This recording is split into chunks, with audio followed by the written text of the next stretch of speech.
ആയിരുന്നു.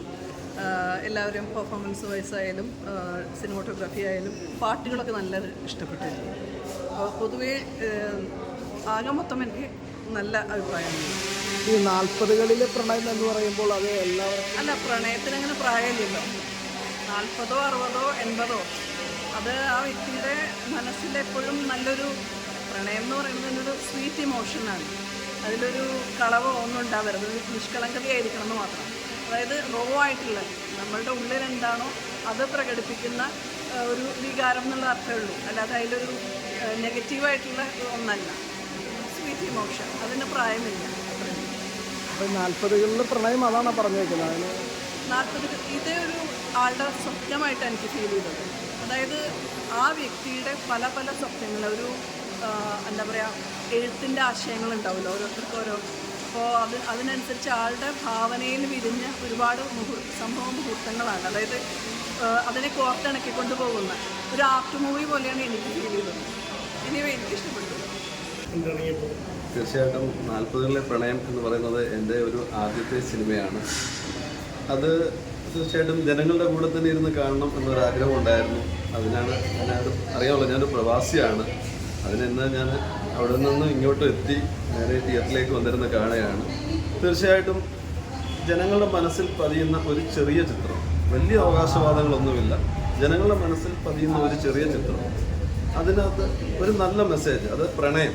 നമുക്കറിയാം, പ്രണയം ജീവിതത്തിൽ പ്രണയിക്കാത്തവരാരും ഉണ്ടായിരിക്കുമെന്ന് എനിക്ക് തോന്നുന്നില്ല. എല്ലാവരും പ്രണയിക്കുന്നവരാണ്. ഒരിക്കലും പ്രണയം എന്ന് പറയുന്നത് മനുഷ്യൻ്റെ മനുഷ്യനോടൊപ്പമുള്ളൊരു വികാരമാണ്. ആ വികാരം, അതിൻ്റെ ഒരു നല്ല ഒരു മെസ്സേജാണ് ഈ പടത്തിലൂടെ ഞങ്ങൾ കൈമാറുവാൻ ശ്രമിച്ചിരിക്കുന്നത്. ഒരുപക്ഷെ പ്രണയം എന്ന് പറയുമ്പോൾ നമുക്കറിയാം, പലപ്പോഴും ഇപ്പോൾ കോൺട്രവേഴ്സിയൊക്കെ ഒത്തിരി നിറഞ്ഞ ഒരു സബ്ജക്റ്റാണ്. പക്ഷേ പ്രണയം ഇല്ലാത്ത മനുഷ്യരില്ല. അത് ഒരിക്കലെങ്കിലും നമ്മൾ ഒരാളോടെങ്കിലും പ്രകടിപ്പിക്കുകയും ചെയ്യും. നമുക്കറിയാമല്ലോ, കവികളുടെ ഭാവനയിൽ തന്നെ പൂക്കളോടും പുഴകളോടും ആണ് നമുക്ക് പ്രണയമുണ്ടെന്ന് പറയുന്നത്. അതുപോലെ തന്നെ മനുഷ്യരോടും പ്രണയമുണ്ട്. ഈ പ്രണയമാണ് ഒരുപക്ഷെ നമ്മുടെ ഒരു കുടുംബത്തിൻ്റെ തന്നെ നിലനിൽപ്പ്. അത് ഇതിനകത്തെ ഒന്നുകൂടെ പറഞ്ഞാൽ ഇതിൻ്റെ സബ്ജക്റ്റ് 40കളിലെ പ്രണയം.